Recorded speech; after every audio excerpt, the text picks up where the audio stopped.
எரேமியா 49 அதிகாரம் 4 வசனத்தை நாம் வாசிக்க கேட்கலாம். எரேமியா 49 அதிகாரம் 4 வசனம். எனக்கு விரோதமாய் வருகிறவன் யார் என்று சொல்லி உன் செல்வத்தை நம்பின சீர்கெட்ட குமாரத்தியே, நீ பள்ளத்தாக்குகளை பற்றி பெருமை பாராட்டுவானேன்? உன் பள்ளத்தாக்கு கரைந்து போகிறது. இந்த பகுதியிலே அம்மோன் குமாரத்தியை குறித்து ஒரு சாட்சி சொல்லப்படுகிறது. அவங்களுடைய வீழ்ச்சிக்கு காரணம் என்ன என்று சொல்லி தீர்க்கதரிசியின் மூலமாக ஆண்டவர் பேசுகிறார். பிரியமானவர்களே, இவ்வாறாக நீங்கள் யோசித்துக் கொள்ளுங்க. நீங்கள் ஒரு ரோட்டில் போயிட்டு இருக்கிறீங்க, உங்கள் கார் டிரைவ் பண்ணி போயிட்டு இருக்கிறீங்க. அந்த ரோடினுடைய முடிவிலே ஒரு பெரிய ஒரு பள்ளத்தாக்கு இருக்குது, ஒரு வேலி இருக்குது. அப்போ நீங்கள் உங்களுக்கு நன்றாக தெரியுது தூரத்தில் அந்த பள்ளத்தாக்கு இருக்குது என்று சொல்லி, அந்த பள்ளத்தாக்கிலிருந்து நீங்கள் தப்பித்து கொள்ள வேண்டுமானால் என்ன பண்ணணும்? காரை இன்னும் ஆக்சிலேட்டர் இன்னும் அதிகமாக அழுத்தி வேகமாக போகணுமா? அந்த பள்ளத்தாக்கிலிருந்து நீங்கள் தப்பிக்கொள்ள வேண்டுமானால் நீங்கள் ஒரு யூ-டர்ன் அடிக்கணும். யூ-டர்ன் அடித்து திரும்பி வரணும். ஏனென்றால் அந்த போகின்ற அந்த பாதை ஒரு அபாயமான ஒரு பாதை. அதே போல பிரியமானவர்களே, இன்றைக்கு அபாயத்தினுடைய அறிகுறிகளை நாம் அறிந்து கொண்டு ஆண்டவர் நமக்கு காரியங்களை உணர்த்தும் போது நம்ம யூ-டர்ன் அடித்து மறுபடியும் ஆண்டவருடைய சமூகத்திலே வந்துவிட வேண்டும். இன்றைக்கு ரெண்டு வாரத்துக்கு முன்பதாக இந்த செய்தியை நான் பகிர்ந்து கொண்டேன். அபாயமான அறிகுறிகள் என்று சொல்லி அதை தொடர்ச்சியாக நாம் அதை பார்க்க போகிறோம். நாம் அபாயமான ஒரு இடத்துல இருக்கும் பொழுது அந்த இடத்தை விட்டு நாம் சீக்கிரமாக விலகுவது மிகவும் அவசியமாக இருக்கிறது பிரியமானவர்களே. ஆகையால் நான் விசுவாசிக்கிறேன், ஆவியானவர் இந்த காலை வேளையிலே நம்மோடு கூட இடைப்படுவார் என்று சொல்லி. இந்த அம்மோனுடைய குமாரத்தினுடைய முதலாவது பிரச்சனை என்னவென்றால், பெருமை பாராட்டுகிறவராக இருந்தார்கள். ஆங்கிலத்தில் why do you boast of your valleys, அதாவது போஸ்டிங் என்று சொல்லப்படுகிற ஒரு வார்த்தை பயன்படுத்தப்பட்டிருக்கிறது. அதனுடைய அர்த்தம் என்னவென்றால், அவர்கள் இவ்வாறாக யோசித்தார்கள், தன்னுடைய தற்பெருமைகளை இவ்வாறாக யோசித்தார்கள். யாரும் எங்களை அசைக்க முடியாது, யாரும் ஒன்றும் பண்ண முடியாது என்று சொல்லி தங்களுடைய சுய பலத்தை அவர்கள் மேன்மையாக பாராட்டினார்கள். அதன் நிமித்தமாக வந்த விளைவுகளை நீங்கள் பின்பதாக வருகின்ற வசனங்களை வாசிக்கலாம். ஆகையால் அதற்கு ஒப்பனையாக ஒரு வசனத்தை நாம் வாசிக்கலாம். யாக்கோபு 3 அதிகாரம் 5, 6 வசனத்தை வாசிக்க கேட்கலாம். அப்படியே நாவானதும் சிறிய அவயமாய் இருந்தும் பெருமையானவைகளை பேசும். பெருமையானதை பேசும். பாருங்கள், சிறிய நெருப்பு எவ்வளவு பெரிய காட்டை கொளுத்தி விடுகிறது. சிறிய நெருப்பு எவ்வளவு பெரிய காட்டை கொளுத்தி விடுகிறது. நாவும் நெருப்புதான், அது அநீதி நிறைந்த உலகம். நம்முடைய அவயங்களை நாவானது முழு சரீரத்தையும் கரைப்படுத்தி ஆயுள் சக்கரத்தை கொளுத்தி விடுகிறதாயும், என்ன பண்ணுதா? கொளுத்தி விடுகிறதாயும், வாழ்க்கையை கொளுத்தி விடுகிறதா? நரக அக்கினியினால் கொளுத்தப்படுகிறதாயும் இருக்கிறது. நரக அக்கினியினால் கொளுத்தப்படுகிறதா இருக்கிறது. மேன்மையான பேச்சு பிரியமானவர்களே, மேட்டுமையான பேச்சு ஆண்டவருக்கு பிடித்தமில்லாத ஒரு காரியம். லூசிபர் அவன் மனசுல தான் நினைச்சானா, உன்னதம் மாணவருக்கு மேலாக எழும்புவேன் என்று யோசிக்கிறதுக்குள்ள கீழே மண்ணை கவிட்டு இருந்தான். மேட்டுமையான பேச்சு, பெருமை உள்ளவனுக்கு தேவன் எதிர்த்து நிற்கிறார். பிரியமானவர்களே, இன்றைக்கு நாம் நிற்கிறோம் என்றால் அது ஆண்டவருடைய சுத்த கிருபை. ஹல்லேலூயா. நம்ம ரட்சிக்கப்பட்டிருக்கிறோம்னா அது ஆண்டவருடைய சுத்த கிருபை. இன்றைக்கு உங்களுடைய வாழ்க்கையில நீங்க பல சாதனைகளை சாதித்திருக்கிறீர்கள், பல காரியங்களை செய்திருக்கிறீர்கள், பல ஆசீர்வாதங்களை பெற்றிருக்கிறீர்கள். இன்றைக்கு மேன்மையான ஒரு நிலையில நீங்க இருக்கிறீங்க என்றால், நீங்களும் நான் இருக்கிறோம் என்றால், அது எல்லாவற்றுக்கும் காரணம் ஒரே ஒரு காரணம் தான், ஆண்டவராகிய இயேசு கிறிஸ்து. ஹல்லேலூயா, ஹல்லேலூயா. ஏனென்றால் யோவான் 15 அதிகாரத்தில் ஆண்டவர் சொல்ல, என்னை அல்லாமல் உங்களால் ஒன்றும் செய்யக்கூடாது. அப்படி என்றால் மேன்மை பாராட்டுவதற்கு நமக்கு ஒன்றுமே இல்லை. என்றைக்கு ஒரு மனிதன் தன்னை குறித்தோ தன்னுடைய பெருமை குறித்தோ மேன்மை பாராட்ட ஆரம்பிக்கிறானோ, மகிமையை அவனை எடுத்துக்கொள்ள ஆரம்பிக்கிறானோ, அங்கே பெரிய அபாயங்கள் நடக்கிறது பிரியமானவர்களே. அடிக்கடி சொல்லுகிறேன், பல வருஷத்துக்கு முன்பதாக பீட்டில்ஸ் என்று சொல்லப்படுகிற ஒரு ரொம்ப வேர்ல்ட் ஃபேமஸான ஒரு பெரிய ராக் அண்ட் ரோல் குரூப் இருந்தாங்க. உலகத்தை கலக்கிட்டு இருந்தாங்க. இங்கிலாந்து அமெரிக்காவுக்கு போய் பலவிதமான பாடல்களை பாடி அவர்கள் எல்லாரையும் பரவசப்படுத்தி ரொம்ப எல்லாரும் பயங்கரமாக புகழ ஆரம்பிச்சிட்டாங்க. அந்த நேரத்தில் அந்த ஒரு சிங்கர் ஜான் லெனன் சொல்கிறவர், அவர் இவ்வாறாக ஒரு ஸ்டேட்மெண்ட் கொடுத்தார். பெருமையின் உச்சகட்டத்தில் ஒரு ஸ்டேட்மெண்ட்டை கொடுத்தார்.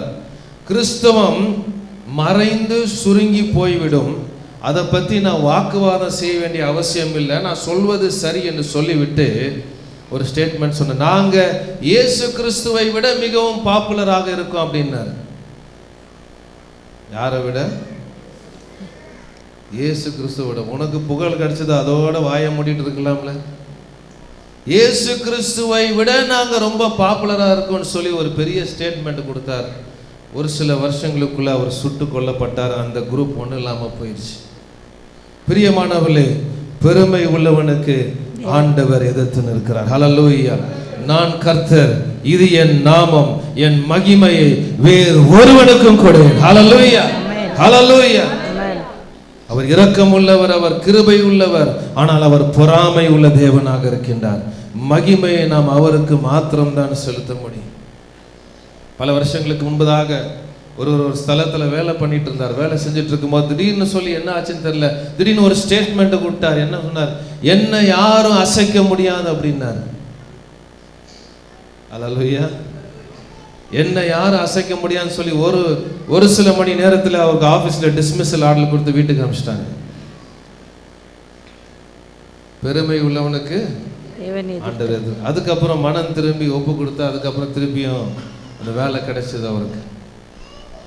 ஒரு சில வருஷங்களுக்கு முன்பதாக பைபிள் ஸ்கூல் படித்து கொண்டு இருக்கும்போது, அப்போது ஒரு மியூசிக் ப்ரோக்ராம் சிங்கப்பூரில் நான் பைபிள் காலேஜ் படித்து கொண்டு இருக்கும் பொழுது ஒரு மியூசிக் ப்ரோக்ராம் எங்கள் தமிழ் சர்ச்சில் நாங்கள் ஒரு மியூசிக் ப்ரோக்ராம் பிளான் பண்ணி எல்லாம் ரொம்ப நல்லா ப்ராக்டிஸ்லாம் பண்ணி எல்லாம் பண்ணிகிட்டு இருந்தோம்.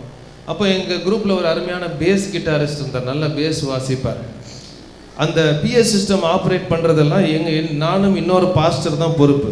அங்கே அந்த சபையிலலாம் சும்மா போய் பிஎஸ் சிஸ்டம்லாம் ஆப்ரேட் பண்ண விட மாட்டாங்க. அதுக்குன்னு ஒரு ட்ரைனிங் வச்சு அது கமிஷன் பண்ணி தான் அனுப்புவாங்க.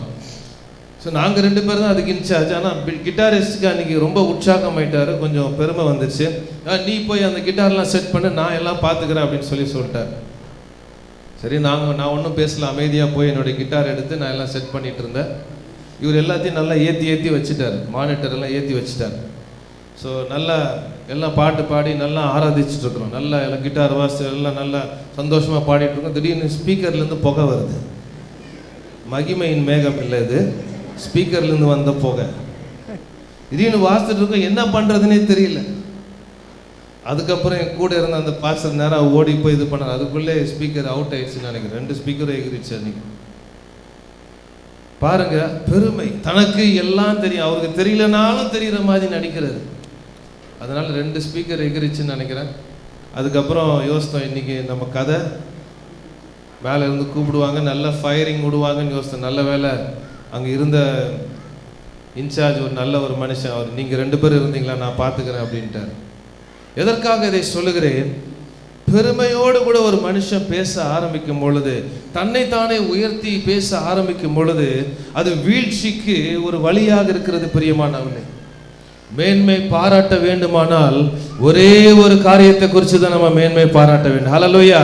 ஆண்டவரை குறித்து நாம் மேன்மை பாராட்டுவோம். ஹல்லேலூயா. என்னை பலப்படுத்துகிற கிறிஸ்துவினாலே எல்லாவற்றையும் செய்ய எனக்கு பலன் உண்டு. ஹல்லேலூயா. எரேமியா 9ஆம் அதிகாரம் 24ஆம் வசனத்தை நாம் படிக்கலாம். மேன்மை பாராட்டுகிறவன் பூமியிலே கிருபையையும் நியாயத்தையும் நீதியையும் செய்கிற கர்த்தர் நான் என்று என்னை அறிந்து உணர்ந்திருக்கிறதை குறித்தே மேன்மை பாராட்ட கடவன். ஹல்லேலூயா. எதை பற்றி நம்ம மேன்மை பாராட்டணுமா? ஆண்டவரை பற்றியும் ஆண்டவரை நாம் அறிந்திருக்கிறதை பற்றியும் மேன்மை பாராட்ட வேண்டும். ஹல்லேலூயா, ஹல்லேலூயா, ஹல்லேலூயா. ரொம்ப வீக்கா இருக்கு. 2 நாள் ரிவைவல் மீட்டிங்லாம் அட்டெண்ட் பண்ணிட்டு வந்திருக்கீங்க. நல்லா அல்லேலூயா சொல்லாம. அவர் மாத்திரம் பாவம் எல்லா பாயிண்ட்டுக்கும் அல்லேலூயா அல்லேலூயான்றாரு. Thank you brother. நல்ல ஒரு அல்லேலூயா சொல்லாமா? அல்லேலூயா. மேன்மை பாராட்ட வேண்டுமானால் ஆண்டவரை நாம் அறிந்திருக்கிறோம் என்பதை குறித்தும் ஆண்டவரோடு கூட இருக்கின்ற அந்த உறவை குறித்தும் நான் மேன்மை பாராட்ட வேண்டும். ஏன்னா கடைசியில் எல்லாமே கடந்து போயிடும். ஆமே, நம்ம பரலோகத்துக்கு போகும்போது ஒரே ஒரு காரியம் தான் நம்ம கூட வரும். எது? நாமும் நம் ஆண்டவரோடு கூட வைத்திருக்கிற உறவும் மாத்திரம்தான். ஹல்லேலூயா, ஹல்லேலூயா. ஆகையால் இன்றைக்கு சற்று யோசித்து பாருங்க, எந்த அளவுக்கு நம்ம ஆண்டவரை பற்றி மேன்மை பாராட்டுகிறோம், எந்த அளவுக்கு ஆண்டவரை பற்றி நம்ம பேசுகிறோம், எந்த அளவுக்கு ஆண்டவருக்கும் நமக்கும் இருக்கின்ற உறவு வலுவாக இருக்கிறது. அந்த உறவை குறித்து நாம் மேன்மை பாராட்டுகிறோம். மற்றவங்ககிட்ட பேசும்போது இயேசுவை பற்றி நம்ம ஏதாவது ஒரு வார்த்தை ஏதாவது ஒரு விதத்தில் நம்ம சொல்றோமா? எத்தனையோ மனிதர்களை பற்றி நம்ம பேசுறோம், இவங்க இப்படி செஞ்சாங்க, அவங்க அப்படி செஞ்சாங்க. ஆனா ஆண்டவர் என்ன செய்தார் அதை பற்றி நாம் மேன்மை பாராட்டுகிறோமா? ஆண்டவரை நான் அறிந்திருக்கிறேன் என்பதை குறித்து நாம் மேன்மை பாராட்டுகிறோமா? அதுதான் வசனம். ஆண்டவர் சொல்கிறார், என்னை குறித்து மேன்மை பாராட்டு. ஹல்லேலூயா. அவரை நாம் உயர்த்தும் போது அவர் எல்லாவற்றையும் பார்த்து கொள்வார். இந்த அம்மோனுடைய குமாரத்திகள் பெருமையோடு கூட பேசினார்கள். ஆகையாளுடைய வாழ்க்கையிலே ஒரு பயங்கரமான அழிவு வந்தது. இரண்டாவதாக அதே வசனத்தை படிக்கலாம். 49:4. எனக்கு விரோதமாய் வருகிறவன் யார் என்று சொல்லி உன் செல்வத்தை நம்பின சீர்கெட்ட குமாரத்தியே, சீர்கெட்ட குமாரத்தியே என்று சொல்லி போட்டிருக்கிறது. அதுல இங்கிலீஷ்ல பயன்படுத்தப்பட்ட வார்த்தை அன்ஃபெய்த்ஃபுல் அண்ட் ரெபெலியஸ் டாட்டர், அதாவது உண்மை இல்லாத மகளே. இரண்டாவதாக ஒரு அபாயமான ஒரு இடம் என்று சொல்லி நாம் சொல்வோமானால், உண்மை இல்லாத ஒரு நிலை ஒரு அபாயமான ஒரு நிலை. பிரியமானவர்களே, ஒரு அருமையான ஐயாவுக்கு ஒரு பெரிய ஒரு கம்பெனியில் அவருக்கு நல்ல ஒரு வேலை, நல்ல சம்பளம். அந்த கம்பெனி அவருக்கு கார் கொடுத்துருந்தாங்க. அந்த கம்பெனி அவருக்கு வேண்டிய எல்லா சலுகைகளும் கொடுத்துருந்தாங்க. நல்ல ஒரு ஆசீர்வாதமான நல்ல ஒரு உயர்ந்த பதவியில் இருந்தார். ஆனால் அவர் என்ன பண்ணார்னா, கம்பெனிக்கு வேலை செய்யாம கம்பெனியுடைய ஃபோன் எடுத்துட்டு தன்னுடைய சுயமான பிசினஸ்க்கு ஃபோன் கால் பண்ணிட்டு இருந்தார். முதல்ல வேலை கிடைக்கும் போது என்ன சைன் பண்றாரு? இந்த கம்பெனிக்கு நான் உண்மையா இருப்பேன், எல்லா ரூல்ஸ் அண்ட் ரெகுலேஷனுக்கு நான் கீழ்ப்படிவேன் சைன் பண்ணிட்டு தன்னுடைய சொந்த பிசினஸ் அந்த ஃபோன் கால் பண்ணி டெவலப் பண்றதுக்கு எல்லா காரியங்களையும் பண்ணிட்டு இருந்தார். முதல்ல அவருக்கு வார்னிங் கொடுத்துருப்பாங்கன்னு நினைக்கிறேன். ஆனால் எந்த வார்னிங்கும் அவர் கேட்கவே இல்லை. எவ்வளவோ ஆலோசனை சொல்லியிருப்பாங்க ஜனங்க, ஆனால் கேட்கல. தொடர்ந்து அந்த காரியத்தை செய்து கொண்டே இருந்தார். திடீரென்று சொல்லி ஒரு நாள் மேனேஜ்மெண்ட் கண்டுபிடித்தார்கள், இத்தனை ஃபோன் கால் இந்த கம்பெனியிலிருந்து போயிருக்கிறது, எல்லாமே பர்சனல் ஃபோன் கால் என்று கண்டுபிடித்து உடனே அவருடைய வேலையிலிருந்து அவர் டிஸ்மிஸ் செய்யப்பட்டார். பாருங்க பிரியமானவர்களே, அதன் நிமித்தமாக அந்த குடும்பம் பெரிய ஒரு வறுமைக்குள்ள போகிற ஒரு நிலைக்கு அந்த குடும்பம் மாறிவிட்டது. ஏன்? உண்மை இல்லாத ஒரு நிலை இருந்ததுனால. அதே போலதான் பிரியமானவர்களே, என்றைக்கு நாம் ரட்சிக்கப்படுகிறோமோ நாம் ஆண்டவருக்கு உண்மையாக இருக்க வேண்டும். ஹல்லேலூயா, ஹல்லேலூயா. நாம் ஞானஸ்நானம் எடுக்கும் போது நாம் சொல்கிறோம், என்ன வார்த்தை சொல்கிறோம்? இனி உலகம், மாமிசம், பிசாசு, இச்சை இவை எல்லாவற்றையும் வெறுத்து இயேசுவுக்காக மாத்திரம் வாழ்வேன் என்று சொல்லி ஞானஸ்நானத்தில் சொல்லி இருக்கிறோம். நீங்க சொன்னவங்க ஒருவேளை நீங்க மறந்துருக்கலாம், ஆண்டவர் மறக்கல. ஹல்லேலூயா, ஹல்லேலூயா. ஆண்டவர் மறக்கல, நீங்க மறந்துருக்கலாம், ஆண்டவர் மறக்கல. என்ன சொல்லி இருக்கிறோம்? இனி உலகம், மாமிசம், பிசாசு, இச்சை இவை எல்லாவற்றையும் வெறுத்து இயேசுவுக்காக மாத்திரம் வாழ்வேன் என்று உடன்படிக்கை பண்ணியிருக்கிறோம். ஆண்டவரோடு கூட உடன்படிக்கை பண்ணியிருக்கிறோம். அந்த உடன்படிக்கைக்கு நாம் உண்மையாக இருக்கிறோமா? நாம் நமக்கு சொந்தமானவர்கள் அல்ல. ஹல்லேலூயா. பக்கத்துல உங்களை பார்த்து சொல்லுங்க, நீங்க உங்களுக்கு சொந்தமானவங்க அல்ல. ஹல்லேலூயா, ஹல்லேலூயா. அப்படின்னா என்ன அர்த்தம்? நீங்க ஆண்டவருக்கு முழுக்க முழுக்க சொந்தம். அவர் உங்க வாழ்க்கை மூலமாக என்ன செய்ய விரும்புகிறாரோ அதை செய்யறதுக்கு நீங்க ஆயத்தமாக இருக்கணும். அல்லேலூயா சொல்றவரு நிறுத்திட்டாரு. அல்லேலூயா, அல்லேலூயா. நீங்க உங்களுக்கு சொந்தமானவங்க இல்ல. ஆகையால் அதனுடைய அர்த்தம் என்ன? இனி ஜீவிப்பது, பாட்டு பாடுறோம்ல, நீ ஜீவிப்பது நான் அல்ல, கிறிஸ்துவே என்னில் ஜீவிக்கிறார், இனி ஜீவிப்பது நான் அல்ல, கிறிஸ்துவே என்னில் ஜீவிக்கிறார். அவரே அவரே இயேசு என்னில் ஜீவிக்கிறார், இனி ஜீவிப்பது நான் அல்ல, கிறிஸ்துவே என்னில் ஜீவிக்கிறார், இனி ஜீவிப்பது நான் அல்ல, கிறிஸ்துவே என்னில் ஜீவிக்கிறார்.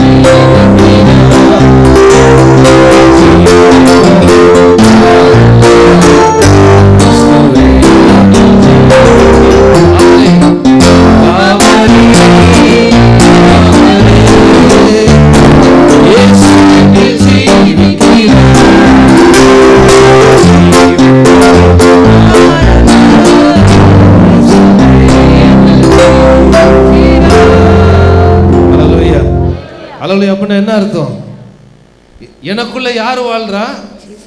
இயேசு கிறிஸ்து வாழ்கிற. ஆகியால் நான் அவருடைய விருப்பங்களை நிறைவேற்ற வேண்டும். பிரியமானவர்களே, இன்றைக்கு நம்முடைய வாழ்க்கைகளை நம்முடைய விருப்பத்தின்படி நாம் நடத்தி கொண்டிருக்கிறோமா, அல்லது கிறிஸ்துவனுடைய விருப்பத்தின்படி நாம் நடத்தி கொண்டிருக்கிறோமா? பிரியமானவர்களே, மத்தேயு 7:21 வாசிக்கலாம். Matthew chapter 7:21.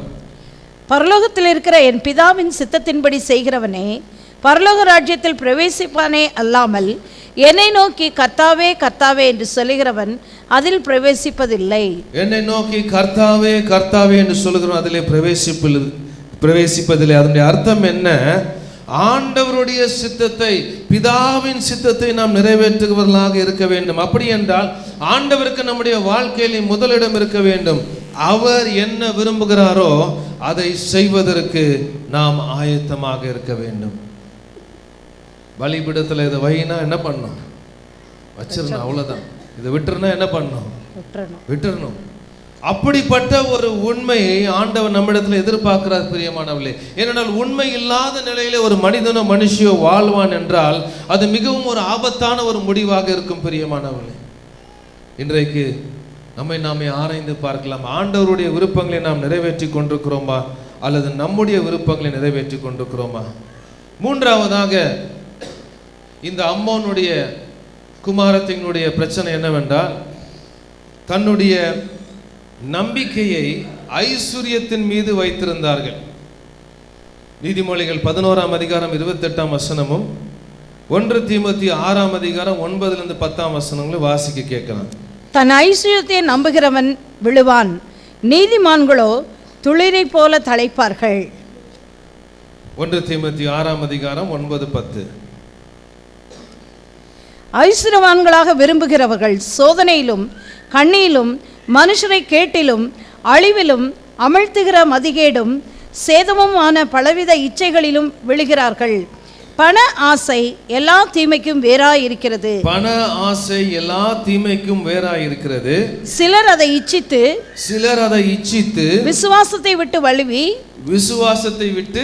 வழுவி அநேக வேதனைகளாலே தங்களை உருவ குத்தி கொண்டிருக்கிறார்கள்.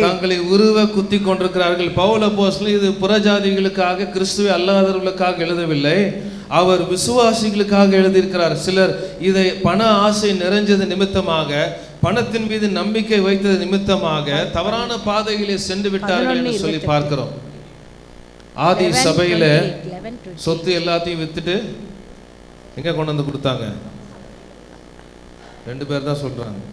பயப்படாதீங்க, அதெல்லாம் ஒன்றும் சொல்ல மாட்டாங்க. அந்த சொத்து எல்லாத்தையும் வித்துட்டு அந்த காசை எங்க கொண்டு வந்து வச்சாங்க? பைபிள் நல்லா படிச்சு பாருங்க. அவருடைய தலைமையில வச்சாங்களா? பாதப்படியில. அப்போஸ்தலனுடைய பாதப்படியில வச்சாங்க. பணம் அங்கதான் இருக்கணும். அல்லேலூயா. பணம் சம்பாதிங்க, நல்ல விதத்துல சம்பாதிங்க, கடினமா உழைங்க. ஆனா பண ஆசை எல்லா தீமைக்கும் வேறா இருக்கிறது. அப்போஸ்தலர் அந்த பணத்தை காலின் கீழே வச்சிருந்தாங்க. கொஞ்ச நாட்களுக்கு முன்பதாக ஒரு சகோதரனுடைய சரித்திரத்தை பார்த்தோம். அவங்களுக்கு சீக்கிரமா பணம் சம்பாதிக்கணும்னு சொல்லி ஒரு ஆசை வந்துடுச்சு. வெளிநாட்டிலேருந்து இந்தியாவுக்கு வந்தாங்க. தவறான காரியங்களை செஞ்சு எப்படியாவது சீக்கிரமா பணம் சம்பாதிக்கணும்னு சொல்லி தவறான காரியங்களில் ஈடுபட்டு கொண்டே இருந்தாங்க. அவங்களுடைய மனசாட்சி அவங்களோட பேசிக்கிட்டே இருந்தாங்க. அந்த மனசாட்சியும் கேட்காம அந்த காரியத்தை ஈடுபட்டு கொண்டிருந்தாங்க. திடீர்னு சொல்லி ஒரு நாள் டெல்லி போலீஸ் வந்து அவங்கள பிடிச்சிட்டாங்க. பிடிச்சிட்டு நேராக கொண்டு போய் ஜெயிலில் உட்கார வச்சாங்க. 5 வருஷம் சிறை தண்டனை. 5 வருஷம் வாழ்க்கையில் 5 வருஷம் வேஸ்டாக போயிடுச்சு.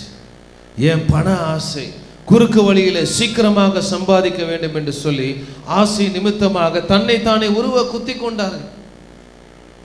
பிரியமானவர்களே, நம்முடைய நம்பிக்கை ஆண்டவர் மீது இருக்க வேண்டும். ஹல்லேலூயா, ஹல்லேலூயா. எனக்கு ஒத்தாசை வரும் பர்வதங்களுக்கு, பணக்கார வீட்டுக்கு நேராக என் கண்களை ஏறெடுப்பேன். எனக்கு ஒத்தாசை வரும் பக்கத்து வீட்டுக்கு நேராக. இல்லையா? பரவாயில்ல, விழிச்சிருக்கிறீங்க.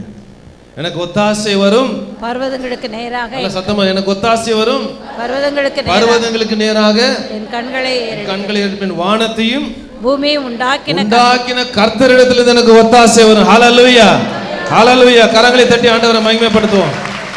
ஹல்லேலூயா.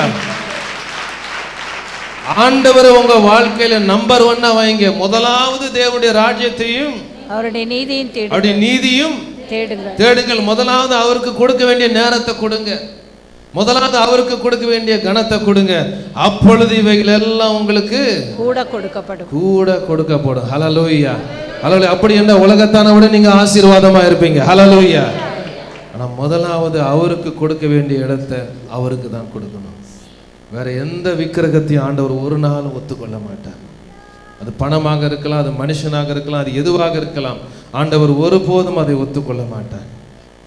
இந்த சியோன், இந்த அம்மோன் குமாரத்திகள் பணத்தின் மீது நம்பிக்கை வைத்தார்கள். அந்த நம்பிக்கை ஒன்றுமில்லாமல் போய்விட்டது. ஆண்டவர் மீது நாம் நம்பிக்கை வைப்போம். கடைசியாக ஏன் இவர்கள் எல்லாவற்றையும் இழந்தார்கள் என்று சொல்லி பார்க்கும் பொழுது அதே வசனம் படிங்க. எரேமியா 49:4. எனக்கு விரோதமாய் வருகிறவன் யார் என்று சொல்லி உன் செல்வத்தை நம்பின சீர்கெட்ட குமாரத்தியே, நீ பள்ளத்தாக்குகளை பற்றி பெருமை பாராட்டுவானேன். போதும். எனக்கு விரோதமாக வருவது யார் என்ற ஒரு கேள்வி. இது எதை குறிக்கிறது என்றால் கம்ப்ளேசன்சி, அதாவது கவனம் இல்லாத ஒரு நிலை. அது நம்முடைய சென்னை பாணியில் சொல்லணும்னா அசால்ட்டா இருக்கிற ஒரு நிலை. ரொம்ப அசால்ட்டா இருக்கிறான்ப்பா அப்படின்வாங்க. அப்படின்னா என்ன அர்த்தம்? ரொம்ப கவனக்குறைவாக இருக்கின்ற ஒரு நிலை. என்ன யாரும் அசைக்க முடியாது. ஒரு கேர்லெஸ் ஆட்டிடியூட், ஒரு கவனம் இல்லாத ஒரு நிலையில், ஒரு பாதுகாப்பு இல்லாத ஒரு நிலை. அமெரிக்கா அப்படி தான் யோசிச்சிருந்தாங்க. என்ன யாரும் அசைக்க முடியாது, நாங்கள் டெரரிஸ்ட் வந்து 2 கட்டிடத்தை அடிச்சுட்டு போயிட்டான். ஏன்னா அவங்க யோசித்தாங்க யாரும் எங்களை அசைக்க முடியாது. ஒரு கவனக்குறைவு நிறைந்த ஒரு நிலையில காணப்பட்டார்கள். ஆகியனால எதிரிகள் வந்து தாக்குவதற்கு அது மிகவும் லகுவாக போய்விட்டது. பிரியமானவர்களே, ஆவிக்குரிய வாழ்க்கையிலே நாம் கவனக்குறைவாக இருக்க முடியாது. ஆமென். ஆவிக்குரிய வாழ்க்கையில நாம் கவனக்குறைவாக இருக்க முடியாது. ஏனென்றால் என்னைக்கு நீங்க ஆண்டவராகிய இயேசு கிறிஸ்துவை ஏற்றுக்கொள்றீங்களோ அன்றைக்கு யுத்தம் ஆரம்பிச்சு வச்சிடுது. ஹல்லேலூயா. அன்னைக்கு ஒரு பெரிய யுத்தம் ஆரம்பிச்சிருச்சு. ஜெயம் நமக்கு தான். ஆமென். ஆண்டவர் நம்ம பார்த்து என்ன சொல்லுகிறார்? முற்றிலும் ஜெயம் கொள்கிறவர்கள். ஆனால் ஆவிக்குரிய காரியங்களை நாம் விட்டுவிடக்கூடாது. நம்முடைய ஆவிக்குரிய மனுஷனை எப்போதுமே நம்ம ஸ்ட்ராங்கா வச்சிருக்கணும். பிரியமானவர்களே, ஆவிக்குரிய வாழ்க்கையில நாம் கவனக்குறைவாக இருக்க முடியாது. ஒரு மனிதனோ மனுஷியோ ஜெபம் பண்றதை நிறுத்திட்டு பைபிள் வாசிக்கிறதை நிறுத்தி விட்டார்கள் என்றால் அது ஆவிக்குரிய வகையிலே கவனக்குறைவாக இருக்கின்ற ஒரு நிலை. ஜெபம் பண்றதை நிறுத்திட்டு, பைபிள் வாசிக்கிறதை நிறுத்திட்டு, ஆலயத்துக்கு வரதை நிறுத்திட்டு, ஆண்டவருடைய காரியங்களில் ஈடுபடுவதை நிறுத்தி விடுவோமானால் எதிரி உங்களை தாக்குவதற்கு அது மிகவும் ஒரு வாய்க்காலாக லகுவாக மாறிவிடும். அதுதான் 1 பேதுரு 5 பேதுரு சொல்கிறார். 1 பேதுரு 5 8 9 படிங்க. தெளிந்த புத்தி உள்ளவர்களாய் இருங்கள். தெளிந்த புத்தி உள்ளவர்களாய் இருங்கள். விழித்திருங்கள். ஏனெனில் உங்கள் எதிராளியாகிய பிசாசானவன் கெர்ச்சிக்கிற சிங்கம் போல் எவனை விழுங்கலாமோ என்று வகை தேடி சுற்றித் திரிகிறான். விசுவாசத்தில் உறுதியாயிருந்து அவனுக்கு எதிர்த்து நில்லுங்கள். அவனுக்கு எதிர்த்து நில்லுங்கள். உலகத்தில் உள்ள உங்கள் சகோதரிடத்திலே அப்படிப்பட்ட பாடுகள் நிறைவேறி வருகிறது என்று அறிந்திருக்கிறீர்களே. விசுவாசத்தில் உறுதியாய் இருக்க வேண்டும். அப்படி என்றால் ஆவிக்குரிய நிலையிலே நாம் ஆயத்தமாக இருக்க வேண்டும். அனுதினமும் நாம் ஜெபித்து வேதத்தை வாசித்து ஆண்டவரிடத்திலிருந்து வருகின்ற அந்த உன்னத பலத்தை நாம் பெற்றுக்கொண்டு நாம் அனுதினம் நம்முடைய வீட்டை விட்டு போக வேண்டும். ஹல்லேலூயா, ஹல்லேலூயா. ஏனடா என்ன யுத்தம் காத்திருக்கிறது நமக்கு தெரியாது. ஆலயம் முடிஞ்சு வீட்டுக்கு போகும்போதே கூட ஆரம்பிச்சிடும் யுத்தம். ஹல்லேலூயா. என்ன சாதம் இன்னைக்கு, அங்கேயே ஆரம்பிச்சிடும் வேற விதமான ஃபயர். ஞாயிற்றுக்கிழமை முடிச்சு திங்கக்கிழமை நீங்க ஆபீஸுக்கு போகும்போது உங்களுக்கு என்ன யுத்தம் காத்திருக்கிறது உங்களுக்கு தெரியாது பிரியமானவர்களே. ஆகையால் நீங்கள் ஏற்கனவே ஆயத்தமாக இருக்க வேண்டும். அசால்ட்டாக இருக்க முடியாது, கவனக்குறைவாக இருக்க முடியாது. ஆவிக்குரிய மனுஷனை பலப்படுத்தி நீங்க கடந்து செல்ல வேண்டும். ஹல்லேலூயா, ஹல்லேலூயா. அனுதினமும் ஆண்டவரிடத்திலிருந்து வருகிற அந்த பலத்தை பைபிள் மூலமாக, வேத வாசிப்பு, வேத தியானத்தின் மூலமாக ஆண்டவருடைய சமூகத்தில் இருந்து அந்த கிருபையும் அந்த பலத்தை நீங்கள் பெற்றுக்கொண்டு கடந்து செல்ல வேண்டும். ஆர்மியில் நீங்கள் சேர்ந்துட்டீங்க, எல்லா ட்ரைனிங்கும் உங்களுக்கு கொடுத்துட்டாங்க, யுத்தம் வந்துருச்சு, ட்ரம்பட் எதமா ஊதுறாங்க, எல்லாம் கிளம்புங்க கிளம்புங்கன்னு சொல்லி நீங்கள் என்ன பண்ணுறீங்க? அவசரத்தில் உங்கள் கன்னை வந்து ரூமில் வச்சுடுறீங்க, மிஷின் கன்னை ரூமில் வச்சுட்டு நீங்கள் வேகமாக ஓடுறீங்க யுத்தத்துக்கு. எதிரி அவன் கண்ணை வச்சுட்டு பார்த்துட்டு இருக்கிறான். அவன்கிட்ட சொல்ல முடியுமா? ஒரு 5 நிமிஷம் பிரேக் கொடுப்பா, போய் கண்ணை எடுத்துட்டு வந்துடுறேன்.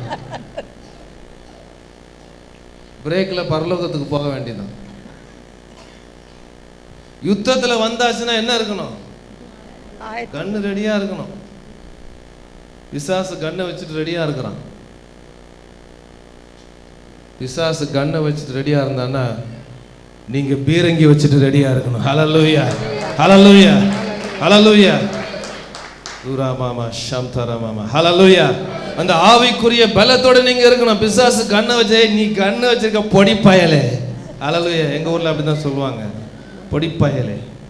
கண்ணை வச்சிருக்கிற நீ, நான் பீரங்கிய வச்சிருக்கிறேன். ஹல்லேலூயா. என் கூட இருக்கிறவர் பெரியவர். ஹல்லேலூயா.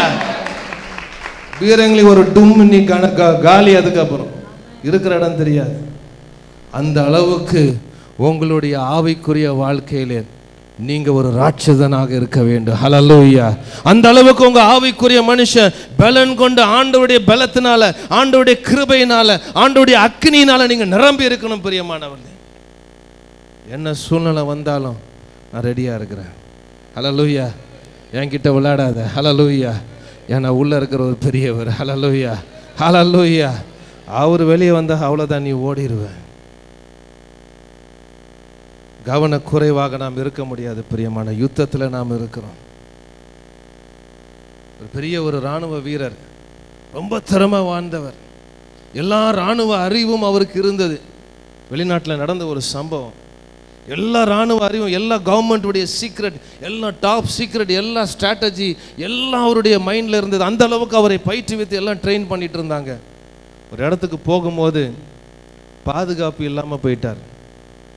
அவர் எந்த இடத்துக்கு போனாலும் பாதுகாப்பு இல்லாமல் போகக்கூடாது, அதுதான் ரூல்.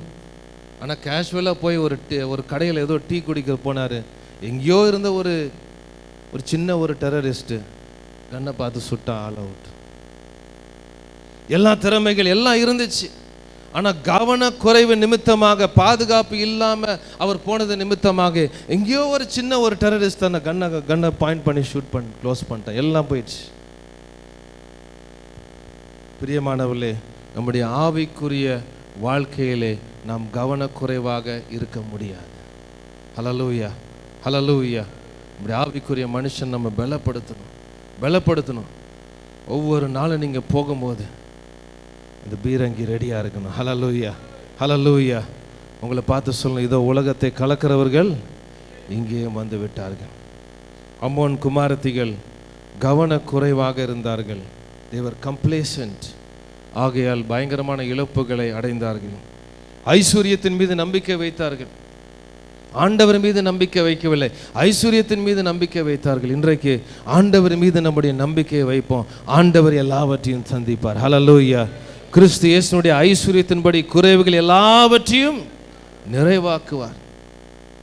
அடுத்தபடியாக ஆண்டவருக்கு ஒப்பு கொடுத்து நாம் எல்லா சூழ்நிலையிலும் ஆண்டவருக்கு உண்மையாக இருப்போம், அவருடைய விருப்பத்தை நிறைவேற்றுவோம். கடைசியாக மேன்மை பாராட்ட வேண்டுமானால் அவரை மாத்திரம் உயர்த்துவோம். ஹல்லேலூயா. கண்களை மூடி இந்த காலை வேளையிலே செபிக்கலாம். ஹல்லேலூயா. தூரா மாமா ஷம் துராமா தூரா மாமா. ஹல்லேலூயா, ஹல்லேலூயா. ஒருவேளை நீங்கள் மனுஷனை பார்த்து பார்த்து சோர்ந்து போயிருக்கலாம். இன்றைக்கு ஆண்டவரை நோக்கி பாருங்க. அவரே உங்கள் யெகோவா ஈரையாக இருக்கின்றார். நம்பிக்கை அவர் மேலே வைங்க. ஆஸ்தியின் மேலோ பணத்தின் மேலோ சொத்து மேலோ வைக்காதீங்க. ஆண்டவர் மீது நம்பிக்கை வைங்க. அவர் எல்லாவற்றையும் பார்த்து கொள்வார். ஓ தூராமா மாமா ஷம் தூராமா மாமா. அவருக்கு முதலிடம் கொடுங்க. ஹல்லேலூயா. அவர் எல்லாவற்றையும் பார்த்து கொள்வார். தூராமா மாமா ஷம் தூராமா தூராமா மாமா மாமா. ஹல்லேலூயா. நமக்கு மேன்மை பாராட்ட ஒன்றுமே இல்லை. அவரை மாத்திரம் நாம் மேன்மை பாராட்டுவோம். ஆண்டவரை நான் மேன்மை பாராட்டுவேன் என்றார்.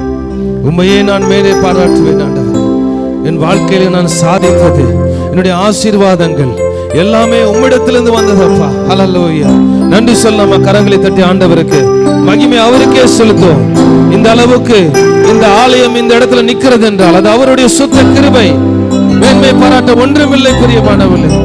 ஓ துராமா ஷம் துராமா. இந்த அளவுக்கு நீங்களும் நானும் இன்றைக்கு நின்று கொண்டிருக்கிறோம் என்றால் அது அவருடைய சுத்த கிருபை பிரியமானவர்களே.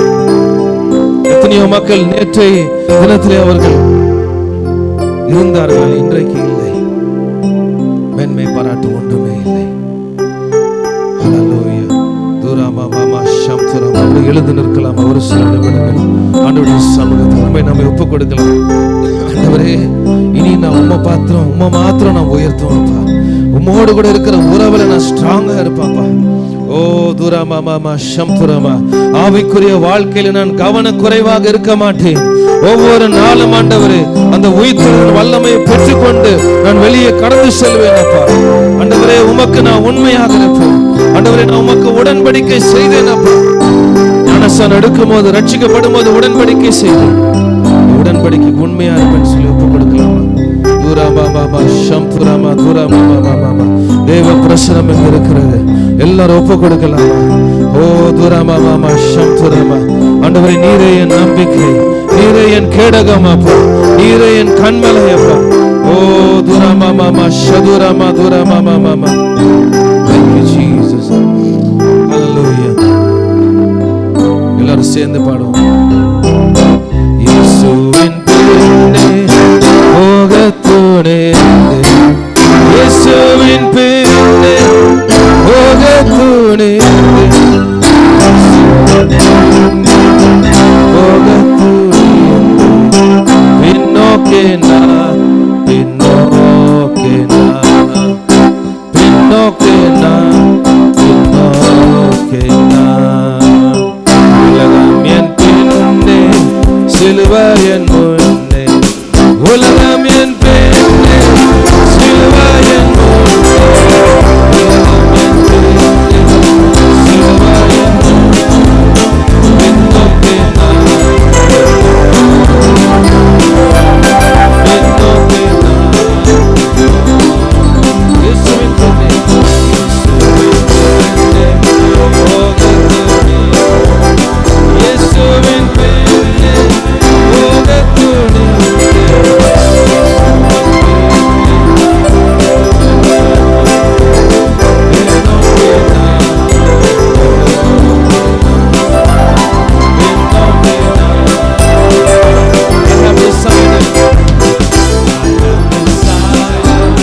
To follow Jesus, I have decided to follow Jesus. I have decided to follow Jesus. No turning back, no turning back. The world behind me, the cross before. The world behind me, the cross